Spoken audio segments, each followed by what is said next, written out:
사사기 2장 11절부터 마지막 13절에 읽으면서 사사시대의 반복적인 패턴들이 무엇인가 하는 것들을 우리가 살펴보았습니다. 그들이 평온할 때 하나님의 말씀을 거절하고 또 우상을 숭배하는 일을 보면서 그들이 주변에 있는 대적들에 의해서 괴롭힘을 당하고 그 괴롭힘 가운데서 마침내 그들이 여호와 하나님 앞에 부르짖을 때 하나님께서 그들에게 사사를 보내서 그 사사를 통하여 구원의 역사를 이루시고 그 사사가 살아있는 동안에 그들이 평온함을 얻게 한다는 겁니다. 이것이 좋은 방향으로 나가는 것이 아니라 이러한 패턴이 계속 반복되는데 시간이 흘러갈수록 더히려 악순환을 이루게 되는 그런 모습이 사사 시대의 전형적인 특징이었다 하는 사실을 말해줍니다. 오늘 3장에 가면 이제 첫 번째 사사에서부터 세 번째 사사가 등장합니다. 이러한 세 사사가 등장하기 전에 하나님께서는 그들 가운데서 대적들을 남겨두셨다 이렇게 말합니다. 우리가 읽은 1절부터 6절 말씀에 소개돼요. 그렇게 하신 이유는 뭐냐? 왜 하나님 그렇게 남겨두셨을까? 그 이유, 과거로 거슬러 올라간 겁니다. 그렇게 되면 결국 그것은 하나님께 대한 불순종이었다 하는 것입니다.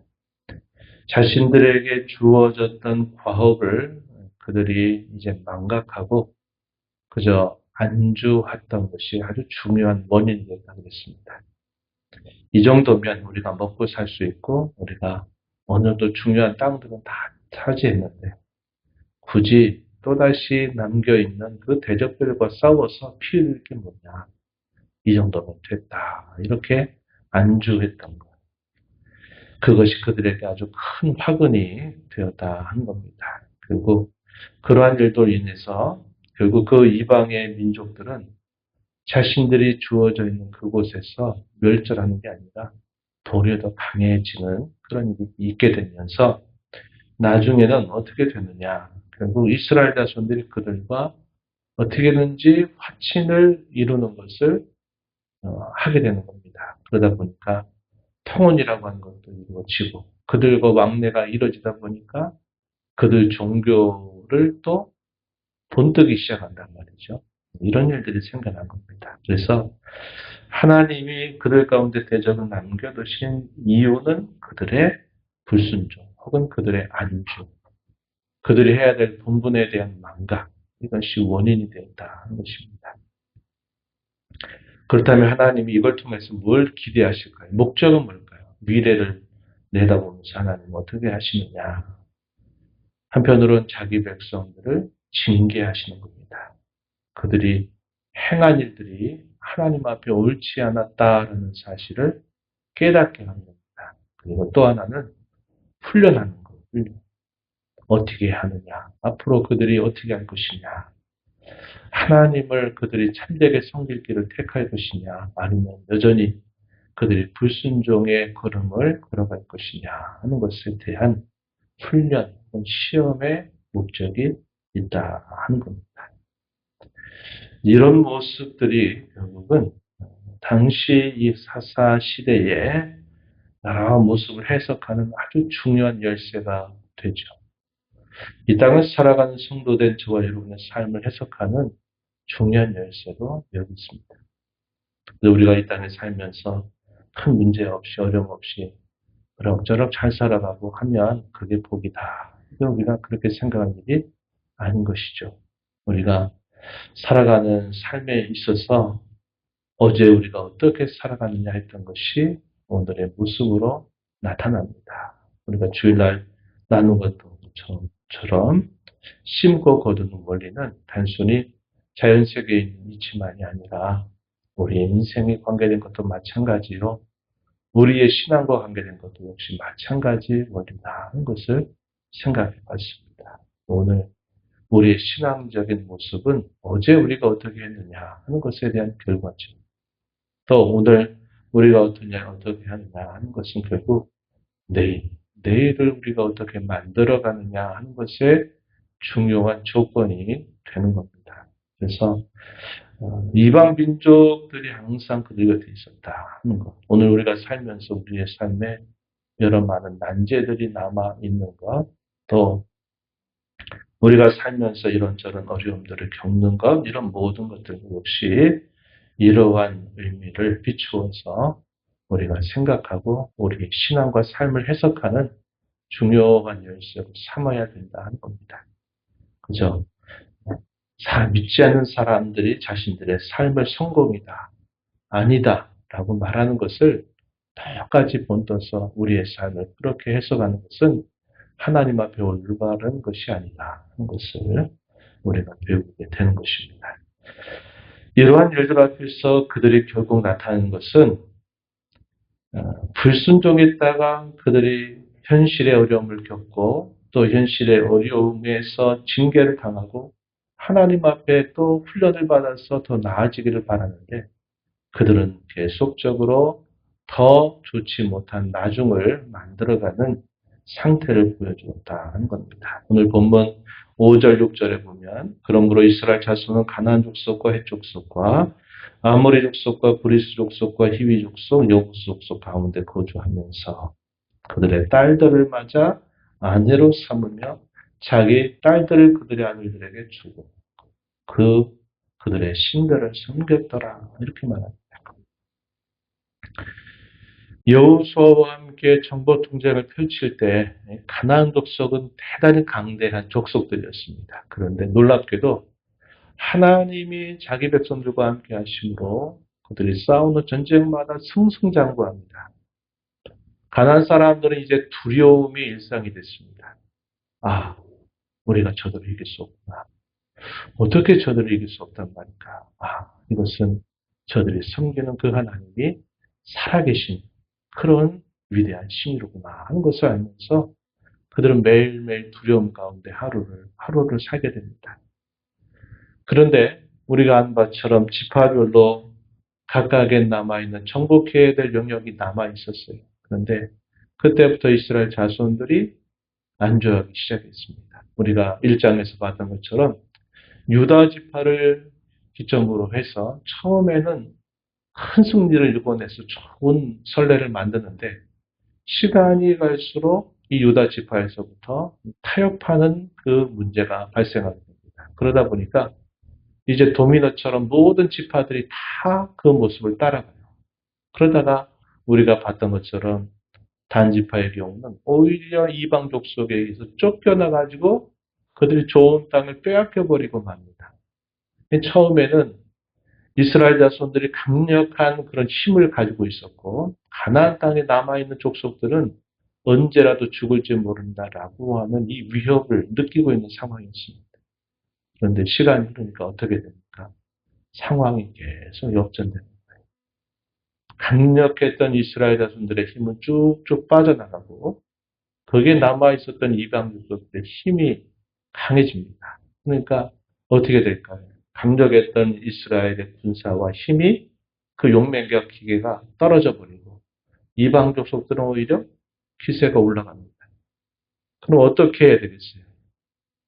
이제 방법은 그들과 비등하게 되거나 그들보다 더 약해질 수 있다 하는 것 때문에 그들과 화친하는 액션을 취하게 되는 겁니다. 그 화친하는 액션이 뭘까요?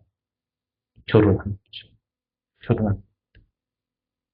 그러다 보니까 그들과 교류가 이루어지죠. 교류하다 보니까 그들은 어떤 신을 섬기고 우리는 이렇게 하나님을 섬기는데 저들은 그들의 신을 어떻게 섬기는가를 보기 시작합니다. 그리고 그것을 닮아가기 시작해요. 강력한 힘을 자랑했던 하나님의 백성들은 시간이 흘러가면서 힘이 쭉쭉 빠져나가고 이방의 족속들은 강대하니까 이제는 그들과 화친하지 않으면 살아갈 수 없는 상태가 되어버립니다. 안타까운 일 아니겠습니까? 안타까운 일이죠. 매일매일 두려움 가운데 살았던 이방 족속들은 갈수록 힘이 강해지면서 야, 저들이 그렇게 강하더니 곁에 있어 보니까 별것 아니로구나. 이런 생각이 드는 것이고 이스라엘 백성들은 갈수록 이 그들 곁에 있는 이방 족속들이 두려움의 대상이 되어가는 것입니다. 상황 역전되고 있는 거죠. 그래서 이러한 일들이 반복되면서 결국 사사시대 악순환이 계속 반복적인 패턴을 이루게 되는데 이 첫 사사였던 온니엘이 등장하게 되는 배경도 바로 그와 같은 배경에서 등장했다. 이렇게 말합니다. 그는 우리가 앞서서 읽었던 것처럼 유다 지파의 갈렙이라고 하는 노입장의 아우경 그가 3위가 됩니다. 그것은 기랴세벨이라고 하는 당시 가나안 족속들 아주 강대한 그 키골이 강대한 족속들이 살고 있는 그곳에 있는 대적들을 물리치고 그 땅을 차지하면서 그가 얻게 된 것이었죠. 그가 이스라엘 첫 번째 사사가 됩니다. 당시 어떤 일이 있었느냐? 그들이 여호와 하나님 앞에 범죄함으로 하나님은 메소포타미아 왕이었던 구산 리사다임이라고 하는 사람의 손에 이스라엘 백성들을 파셨다. 8년 동안을 섬기게 하셨다. 이렇게 말합니다. 리사다임이라고 하는 말이 뭐냐면 구산 리사다임, 이중으로 악한 구산이다. 그러니까 아주 악한 구산이라고 하는 뜻을 가지고 있는 이 왕에게 8년 동안을 그들에게 섬기겠다 하는 겁니다. 8년이 지났어야 비로소 그들이 여호와 하나님 앞에 부르짖고 자신들의 잘못을 회개합니다. 그러자 하나님이 그들을 불쌍히 여기셔서 그들 가운데 있었던 온니엘을 일으켜 세워서 이 온니엘을 통해서 그 땅이 40년 동안 평온을 얻게 하셨어요. 그러다가 또 이스라엘 자손들이 또다시 여호와 앞에 악을 행합니다. 이번에 하나님께서 그 주변의 민족이었던 모압 왕 에글론과 암몬과 아말렉 자손들이 동맹해서 이스라엘 백성들을 쳐서 종려나무 성읍으로 알려져 있는 여리고성을 빼앗기게 하고요. 또 그들에게 18년 동안 통치권을 내어주게 하신 겁니다. 하나님께서 강제적으로 자기 백성들을 낮추시려고 하신 것이죠. 18년이 지나니까 이스라엘 자손들이 부르짖고 회개합니다. 그러자 하나님이 그들을 불쌍히 여기셔서 베냐민 사람 게라의 아들이었던 왼손잡이 에웃을 사사로 이렇게 세워서 이 모압 왕을 지혜로운 모략을 써서 그 왕을 죽이고 이스라엘을 그 고통에서 건져냅니다. 그리고 80년 세월 동안을 평온하게 유지하게 되는 거예요. 그리고 마지막 등장, 세 번째 등장하는 사사가 삼간입니다. 소막대기로 도레 사람 600명을 죽이고 이스라엘을 구원하였다. 이렇게 표현을 해줘요. 우리가 여기서 주목하는 이 사사들의 등장 배경, 그리고 그들이 한 일들 우리가 생각해 보면 이들이 등장하기까지 걸렸던 시간들이 처음에는 8년, 두 번째는 18년이라고 하는 시간들이 지나게 됩니다. 이게 뭘 보여줄까요? 이스라엘 자손들이 자신들이 주변에 있는 대족들로부터 어려움을 당하게 될 때 그 어려움을 당하는 원인을 그들이 깨닫고 그 원인으로부터 올바른 길을 찾게 되는 데까지 걸린 시간입니다. 8년 세월이에요. 8년 동안 많은 괴롭힘을 당하면서도 당시 백성들은 왜 그들이 그런 괴롭힘을 당하는지를 깨닫지 못해요. 인정하지 않습니다. 8년 동안 괴롭힘을 당하고 나면서 비로소 그들이 깨닫고 인정하고 여호와 하나님 앞에 도움을 구했다는 거죠. 회개하기까지 걸린 시간이 8년. 이렇게 보셔도 됩니다. 두 번째 사사 이웃이 등장할 때는 몇 년이라고 했습니까? 18년. 18년 동안 괴롭힘을 당해요. 이렇게 긴 시간이 필요치 않을 수 있었습니다. 어떻게 하면 하나님께서 말씀하셨던 대로 우리가 이와 같이 여호와를 떠나고 범죄함으로 이렇게 된 것이구나 하는 사실을 깨닫고 인정하고 진심으로 여호와를 찾았다면 이렇게 긴 시간이 필요치 않았어요. 그런데 8년, 18년 이런 세월들은 그들이 돌이키는 데 걸렸던 시간입니다. 어리석은 일이죠. 어리석은 일입니다. 우리가 살아가는 삶 속에서 우리 하나님 앞에 끊임없이 나와서 우리의 마음을 하나님께 향하고 또 말씀에 귀를 기울이고 말씀의 정리한 거울 앞에 우리를 비추어 보고 또 돌아보고 성찰하고 개혁해야 될 이유는 바로 여기 있는 겁니다. 그렇지 않으면 깨닫지 못해 인정하지 않습니다. 그렇게 보내는 세월들이 너무 많은 시간을 보내고 그 보내는 시간을 통해 치른 대가가 커요. 그럼에도 불구하고 깨닫지 못하고 돌이키지 않으면 그 일들을 계속 따라가는 겁니다.